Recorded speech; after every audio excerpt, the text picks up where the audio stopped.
Assalamualaikum warahmatullahi wabarakatuh.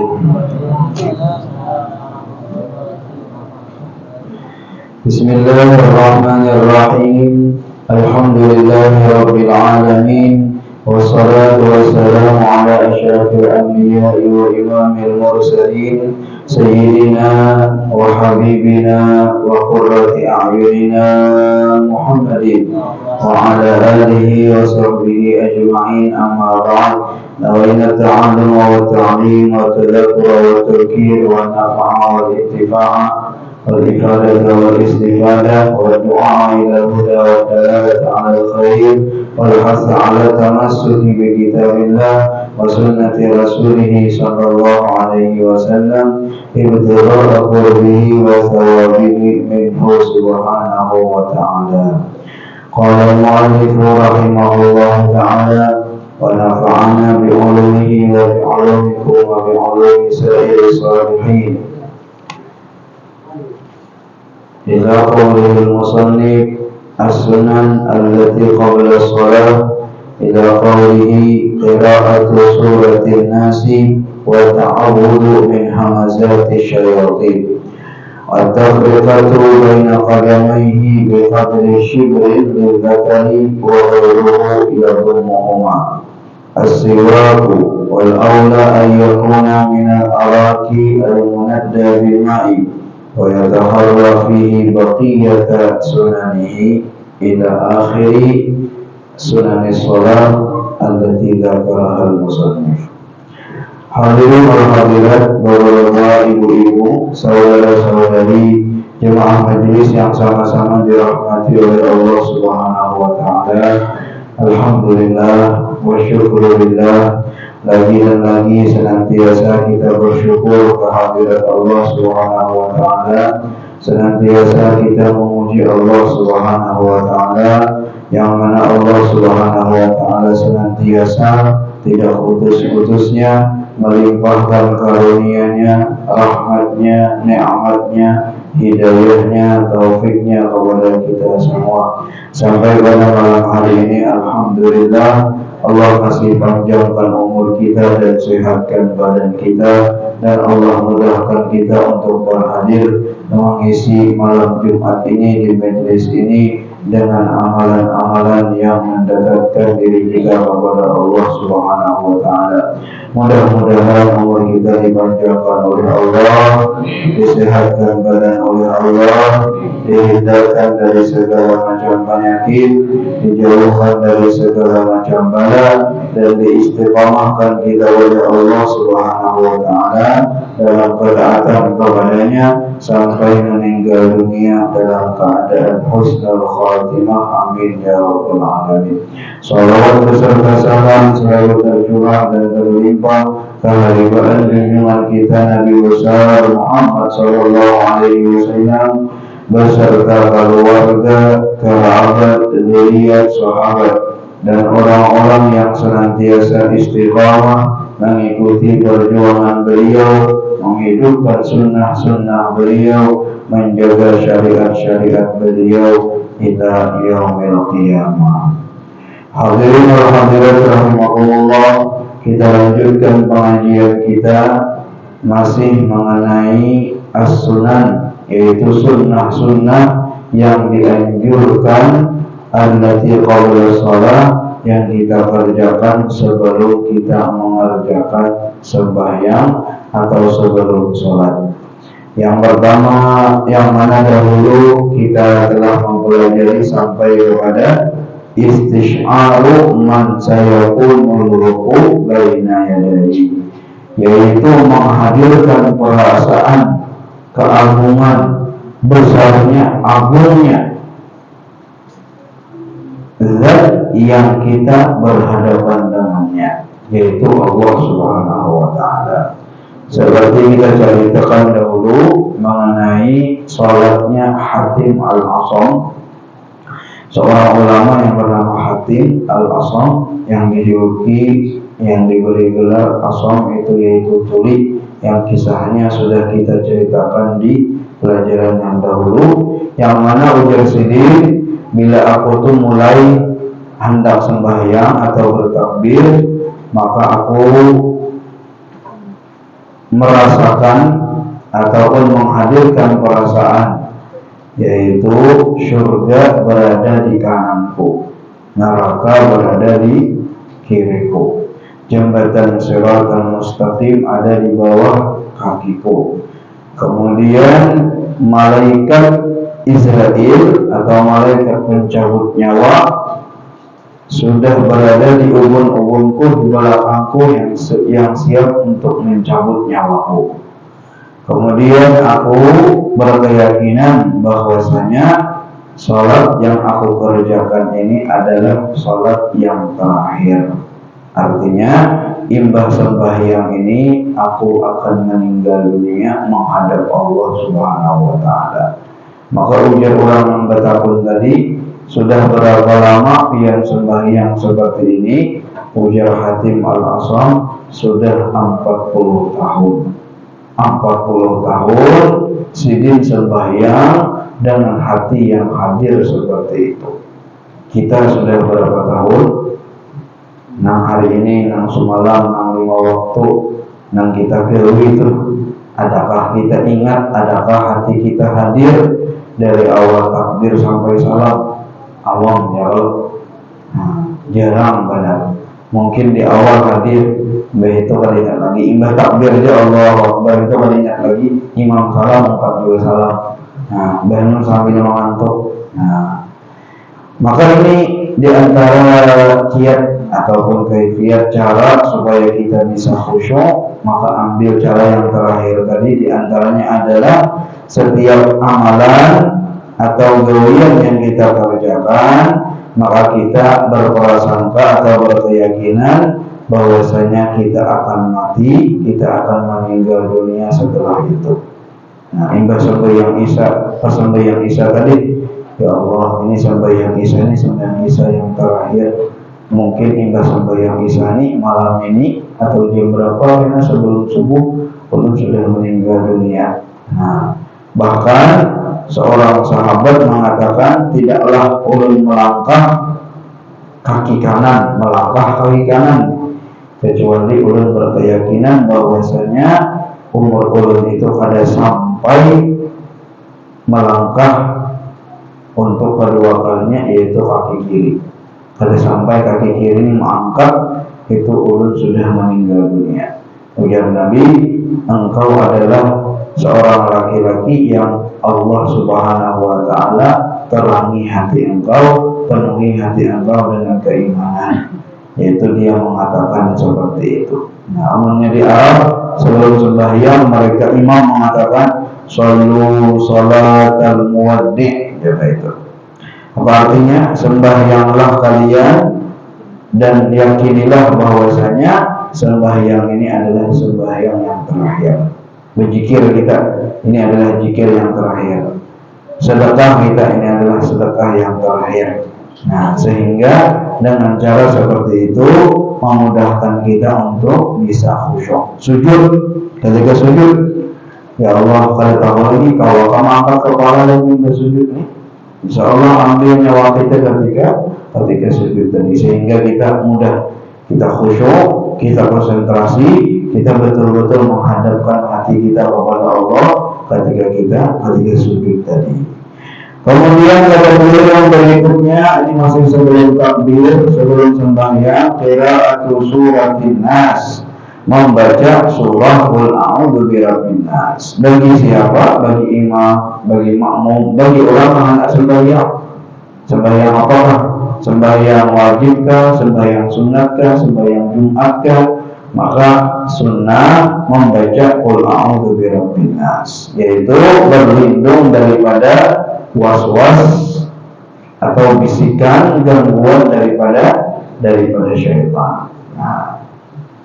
Dengan membaca surah Qul a'udzu birabbin nas seperti yang disebutkan oleh Imam Ghazali rahimahullahu taala, orang yang membaca Qul a'udzu birabbin nas sebelum sembahyang, maka Allah Subhanahu wa taala jaga ia daripada gangguan gangguan syaitan yang mengganggu ketika kita sembahyang. Nah, jadi ada syaitan khusus yang mengganggu seseorang ketika orang itu sembahyang. Nah, hendak sembahyang sampai waktunya sembahyang dan diganggunya. Apa gangguan syaitan, bisikan syaitan supaya orang itu kada sembahyang, supaya orang itu kada jadi melakukan ibadah, itu bisikan syaitan. Berperang setiap saat itu kita ini berperang dengan syaitan. Sampai kajian subuh.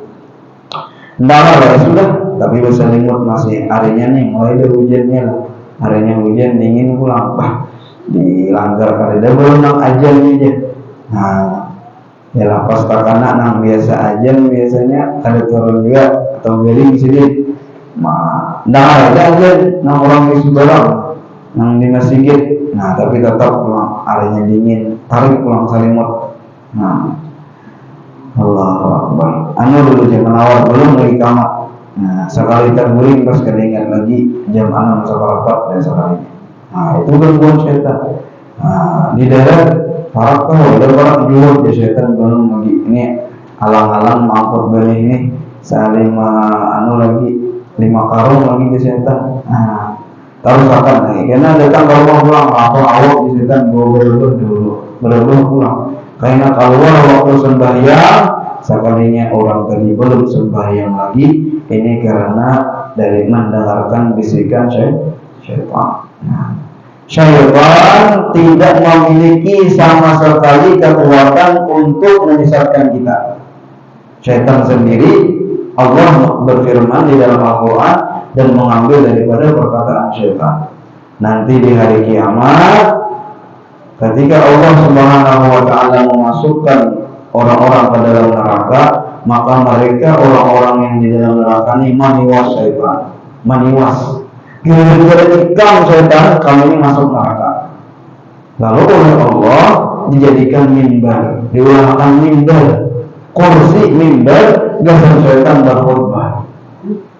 Ini ayatnya dalam surah Ibrahim.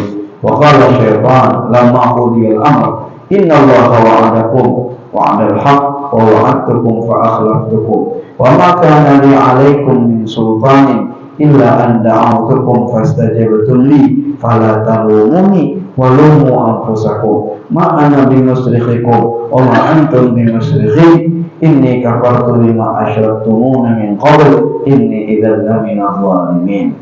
Itu khutbahnya syaitan mereka. Ya syaitan, maka nabi alaikum min sultan. Allah tidak menjadikan dalam diri mereka kekuatan untuk memisahkan kalian. Sama sekali kan? Illa anda untukmu, kecuali aku bisiki. Kau bisiki, boleh dikamakan. Itu ya. Kalau dia sama sekali, kalau misalnya syaitan akan memberi ini bisa menarik kita. Kalau syaitan misalnya bisa menarik kita melakukan sedikit dinariknya kita karena Allah tidak memiliki sama sekali kekuatan untuk menyesatkan manusia. Itu syaitan. Illa anda untukmu, kecuali aku hanya mengiming-imingi, membisik-bisiki, dibisikinya oleh syaitan terus. Fala talumuni wa lum anfusakum. Maka pada saat ini ujar syaitan, jangan kalian maniwas aku, tiwas diri kalian masing-masing. Kalian telah menuruti aku dan menuruti hawa nafsumu sehingga kalian masuk ke dalam neraka. Aku pun tidak bisa menyelamatkan diriku dari api neraka, apalagi menyelamatkan kalian. Maka kita sama-sama tinggal di neraka. Ujar syaitan, inni idzal laminadh dhalimin. Nah, itu khutbahnya syaitan. Siapa syaitan? Ada khusus amalnya ketika berhubung, adanya walhan. Namanya siapa? Walhan. Nah, walhan, jangan mengarani anak kayaknya walhan. Muhammad walhan aja misalnya. Apa sekarang ngaran syaitan? Nah, yuwaswis indal wudu wal husli. Yaitu walhan ini, syaitan yang bernama walhan ini, dia selalu mewaswas, yaitu membisiki, mengganggu orang yang berwudu dan mandi. Nah, diantaranya ada syaitan buka kerannya anu aja, dia kenal buka keran sehingga mubazir. Nah, itu bisikan syaitan. Karena innal mubazirin kanu ikhwanas syayatin. Allah berfirman, sesungguhnya orang-orang yang berbuat mubadzir itu adalah ikhwanan lisyayatin, adalah kawan-kawannya syaitan. Jadinya anak kawan syaitan nih, serunya buka keran. Nah, buka keran jalannya. Nah, genali mau buka keran. Nah, jadi mubadzir. Nah, bawa itu ujar syaitan kan usah nang terlalu sempurna, nang becak-becapil kayak gini. Nah, tadinya nang kayak orang main bola udah sudah bis. Nah, kanan kiri selesai. Nah, ini gangguan daripada syaitan. Ini pertama melarang kita atau mau membisiki kita supaya kita ada ibadah, itu pertama. Tapi bila sudah selamat kan pertama nih, lalu kita nggak ibadah, lalu kita nggak wudu, ada pulang setannya ya wahan tadi. Kayak apa wudu kita nih kada sempurna. Nah, sama orang yang hendak sembahyang, sudah ada kita di masjid jadi langgar sudah. Apakah syaitan dari kada masuk ke langgar? Kada. Ujar Nabi, sungguh aku melihat syaitan itu berada di samping-samping kalian, di sosok yang kosong itu seperti anak kambing. Anak kambing yang kecil itu berada di bagian di tengah-tengah sok. Nah, dibisikinya. Maka ketika orang mulai takbir, ingat doa pertama takbirnya saja. Sembahyang zuhur, sembahyang isya 4 rakaat menghadap kiblat karena Allah Taala. Waktu takbir lagi ingat kita. Ada orang bertakbir kalau ingat sama sekali Allah Akbar itu dia ada dia ingat kita waktu bertakbir pertama Allah Akbar saja sembahyang isya. Kalau minimal untuk dalam hati kita, artinya dalam keadaan ingat kita nih. Lalu datang ujar Nabi syaitan yang bernama Khanzab. Siapa namanya? Khanzab. Syaitan namanya Khanzab. Nah, ini khusus yuwaswis inda sholat alladzi yuwaswisu fi suduril, yang berada di parak hati kita ini, dibisikinya. Nah, apa yang dibisikinya? Fayudzakiruhu, dia mengingatkan kembali gaulan kesibukannya yang sebelum sembahyang. Nah, pokoknya apa yang dijadinya sebelum sembahyang tadi minta yang diingati oleh setan. Tuh nah, hari mulu ikam tadi jamur benih, tak kau kira kayak apa nih? Berbeda kadang harinya anak hujan, ini berjemur. Nah, macam-macam. Nanti pasar, ya setan tadi menukar di pasar tadi bisa belum diangsur sidin ya? Menjulang duit tadi 100.000, ingin keluar dikirakan tadi 100.000 menjulang duit nih. Belanja apa? Jadi pasar angsur sidin berapa? Habis 4 rakaat yang dikirakan angsurannya itu setan. Nah, habis chattingan. Nah, apa yang dichattingan tadi? Apalagi chattingan dalam seekor misalnya orang-orang khusus. Nah, itu tak ingat pula Allah Akbar itu diingatkan setan bisa menyambut. Nah, pulang udah sembahyang semuanya. Nah, ini ya tadi apa udah tadi setan itu dia akan mengingatkan kembali apa kesibukan yang dia kerjakan sebelum sembahyang. Makanya ada sembahyang sunat.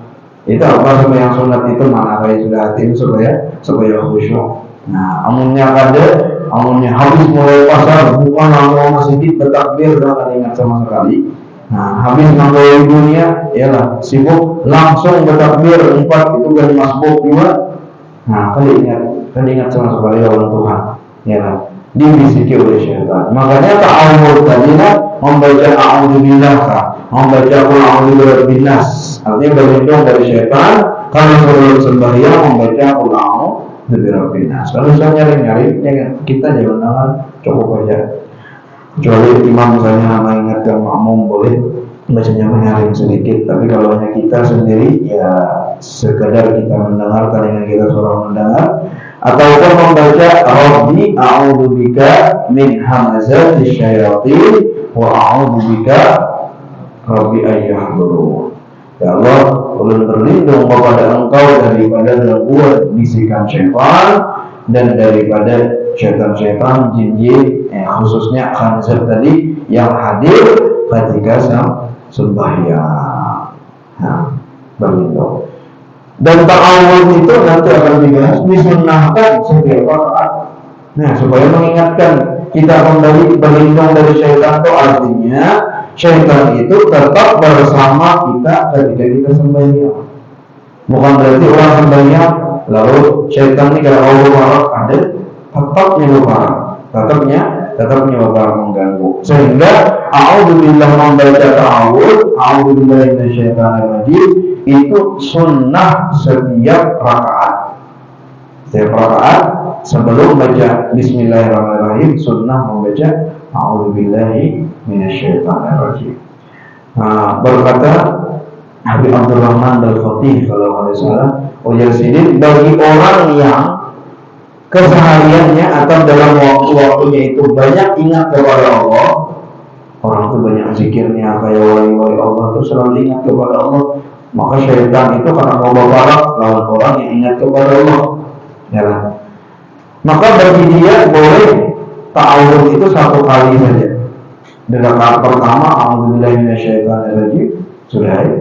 Di rakaat kedua langsung bismillah, rakaat ketiga bismillah, ada sunnah lagi baca a'udzubillah. Tetapi bagi orang yang awam, namanya kita ini, namanya lupa, namanya kada ingat, yang sering dibisiki oleh syaitan, maka berlindung daripada syaitan itu setiap rakaat membaca a'udzubillahi minasyaitonirrajim. Nah itu sebelum sembahyang. Nah jadi kalau sebelum sembahyang tadi syaitan itu membisiki kita kayak apa caranya kita ini kada sembahyang, itu pertama. Bila sudah sembahyang dia itu akan membisiki kita, mengganggu kita bagaimana sembahyang kita tadi kada sempurna. Sehingga udah Nabi ketika orang itu dibisiki syaitan maka dia akan lupa rakaat yang mana ia sembahyang. Jadi rakaat itu orang yang lupa rakaat, caranya kita lah sembahyang sulangan kalau jemaah. Mau berjemaah itu nanti biasanya ada aja imam mengatakan amunnya sulangan itu bisa nih 5 kah, 4 kah, 3 kah, bisa kali ingat. Nah karena tadi gangguan daripada syaitan, maka sunnah baca qul a'udzu birabbin nas. Jadi yang membuat syaitan itu takut menjauhi kita itu zikirnya hati kita.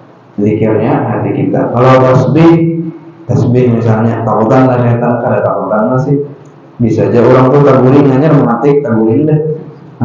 Titip syaitan, dikipasinya, asal nyaman, berzikir dia. Pada sampai 33 anak 100 salawat sampai 33 terguling orangnya. Jadi mulai hendak dia dapat guling, ambil tasbih, mulai berzikir nanti tiupnya oleh setan. Baca Quran, niat tahajud ini baca Quran. Hanya setengah lembar, apakah matanya jadi binat? Makanya setan kipasinya ditiupinya, nyaman di depan setan. Jadi ngantuk terguling baca Quran tadi. Tapi bila hatinya yang ingat, walaupun kada tasbih, hati yang ingat, walaupun kada tasbih, hatinya ingat walaupun kada baca Quran, maka hati yang ingat tersebut, ingatnya hati tersebut, yaitu orang itu dikatakan berzikir, maka syaitan tidak bisa berparak lawan orang itu karena dia berzikir. Lawan juga syaitan itu pada berparak lawan orang yang ikhlas. Illa ibadallahil mukhlasin. Dan juga syaitan itu tidak bisa mendekati. Ya syaitan, aku akan mengganggu semua anak Adam. Siapakah? Yang dimanakah? Aku ganggu. Nah, kemudian ada ayatnya, illa, kecuali yang pada dapat aku ganggu itu ibadallahil mukhlasin, hamba-hamba Allah yang memiliki sifat ikhlas. Kada mau diganggu oleh syaitan. Ada yang kadang memiliki sifat ikhlas nih, sudah ada menggawi sembahyang dibisikinya pula. Ya syaitan. Nang di jemaah tadi, di antara nang sembahyang isya tadi, ikam dan yang paling khusyuk. Nah, merasa diri genal pulang. Dapatnya syaitan pulang. Tujuh syaitan. Orang berarti mengarahkan orang ikam ceramah, ikam paling harap sudah. Nah, berarti dalam diri ini aku pengharapnya dan aku pengen berceramah, dapatnya syaitan pulang. Nah, ada ria di sana, ada sum'ah, ada ujub di sana. Jadi budaya ada rasa-rasa nanti itu tadi itu lah, rasa pengharapnya, rasa penghujurnya, rasa itu dari syaitan. Cepat kita berlindung pada Allah daripada syaitan. Gunanya apa? Dia ingin menghapuskan seluruh amal ibadah kita. Bila seseorang kena perangkapnya sudah hebat ibadah, Tetapi karena rasa-rasa yang seperti itu tadi, riya, sum'ah, sombong, takabur dan lain sebagainya, ujub, sehingga membuat amalannya itu terhapus. Orang ikhlas, maka syaitan karena kabar. Kemudian at-tafriqatu baina qadamaihi biqadri shibrin min nahar, merenggangkan kedua betis biqadri shibrin dengan kadar satu jengkal atau sakilan lil-zakari bagi laki-laki. Jadi bagi laki-laki itu menjarakan betis nih antara betis kanan dan kiri ini, nah itu apa namanya, berapa jaraknya? Sakilan. Nah sakilan, nah jadi kira-kira ya, nah kalau saya dikilani kayaknya kira-kira sakilan, artinya standar dari berarti semuanya nih apa namanya, jari semuanya mengarah ke kiblat, jangan ke ini ke yang, nah samping kiri dan kanan ataupun pakai ini, nah jadi menghadap ke arah kiblat. Amun kawa ujar ulama, dari awal kita berdiri, kemudian kita rukuk, kita sujud, jadi pulang dulu antara dua sujud juga pas, dan dia berisnya tuh kalau berbeda sama sekali. Jadi pas waktu apa namanya sujud di situ mana kalau berbeda, karena apa namanya duduk antara dua sujud di situ dua berbeda. Ada kita kan benar tergeraknya ya, jadi kalau bergerak tetap menghadap ke kiblat. Karena berdiri menghadap ke kiblat pulang. Awalnya sujud kan tinggal berapa. Nah menghadap ke kiblat juga. Jadi benar-benar mulai awal sampai akhir salam. Nah itu yang paling bagus. Tapi menyatukan Tuhan dan asal mula, nah macam-macam itu ada awal lagi harus bergeraknya. Nah itu mengkawal. Jadi menghadap ke arah kiblat. Amalnya beginian Pak, walau dan selain kelakian, yaitu beginian, ya belum mau merapatkan kedua betis. Nah, dirapatkan. Kalau dalam sujud itu dua riwayatnya. Nah, dahulu kita melihat Nabi Umar lah, pas sujud merapatkan betis, pas sujud itu rapat ini.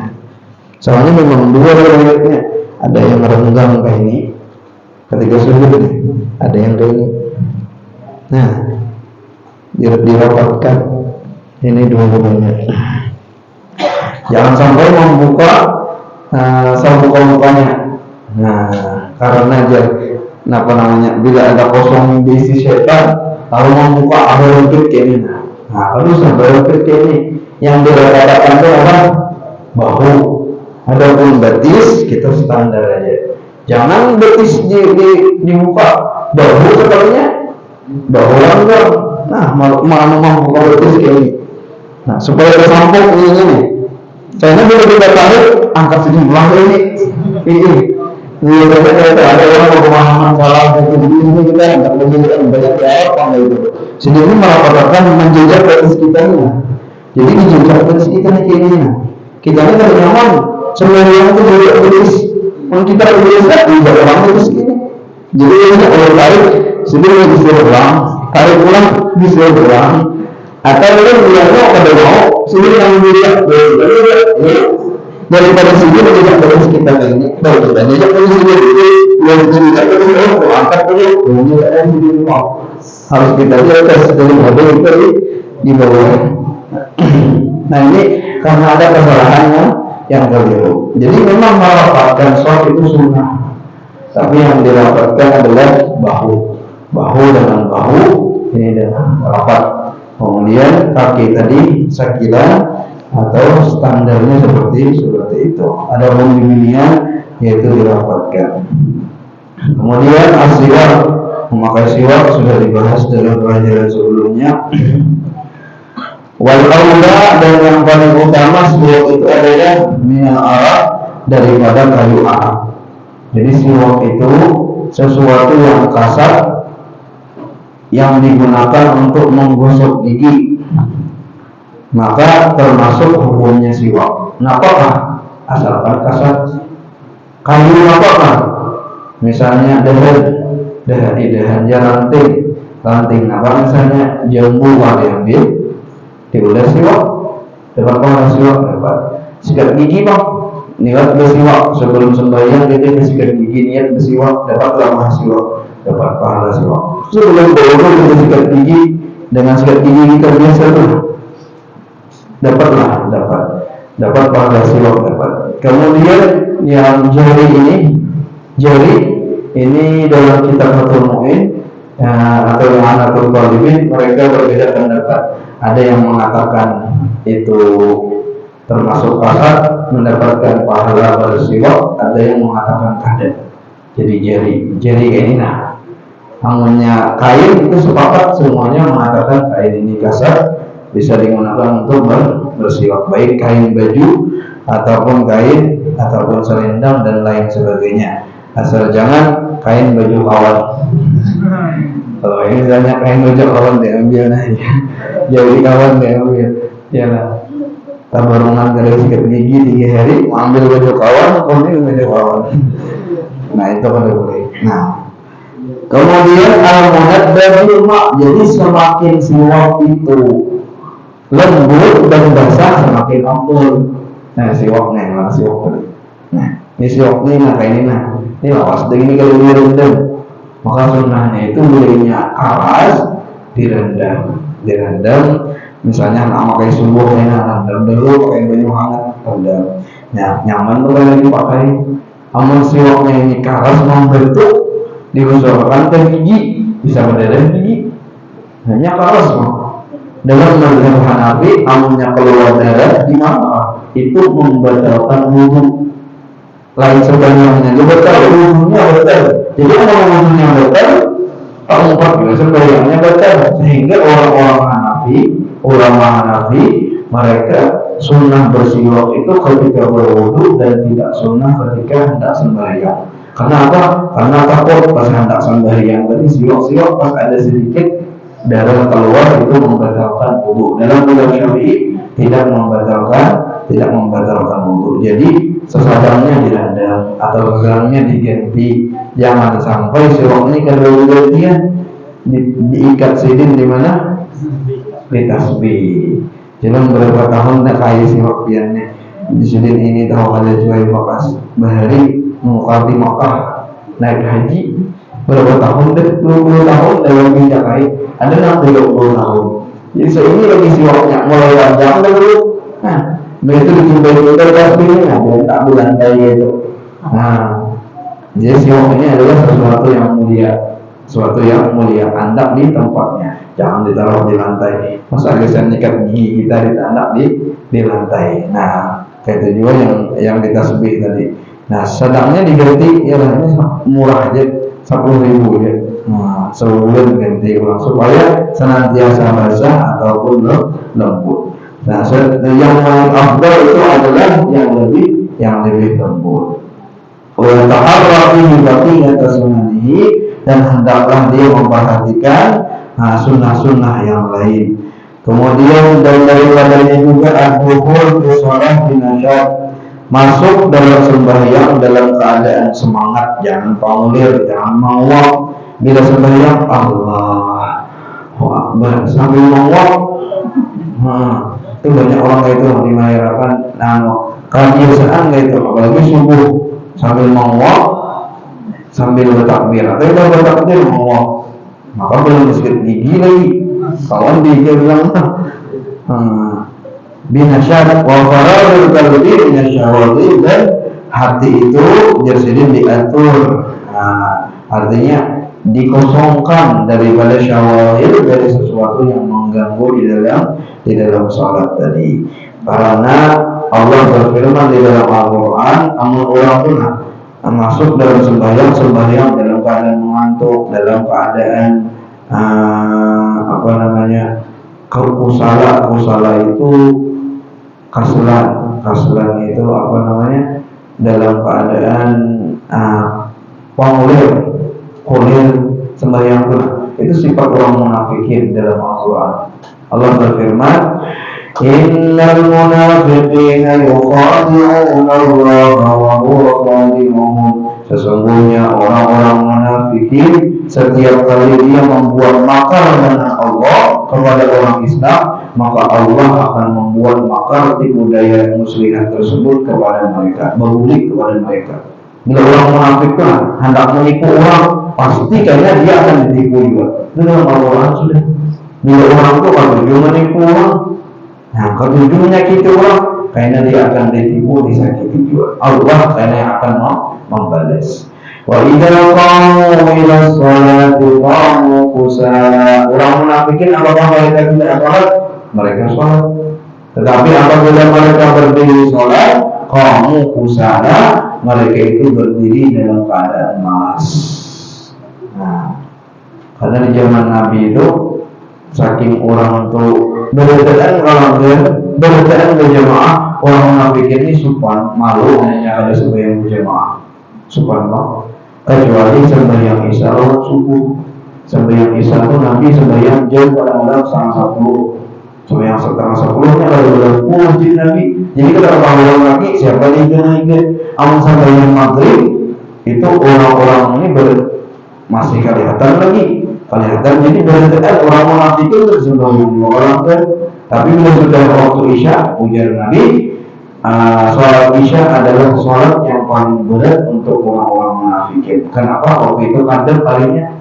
Nah, orang udah melihat lagi mana nang turun, mana nang kadang. Nah, kemudian sembahyang subuh jadi dua sembahyang ini itu berat kepada orang-orang munafikin.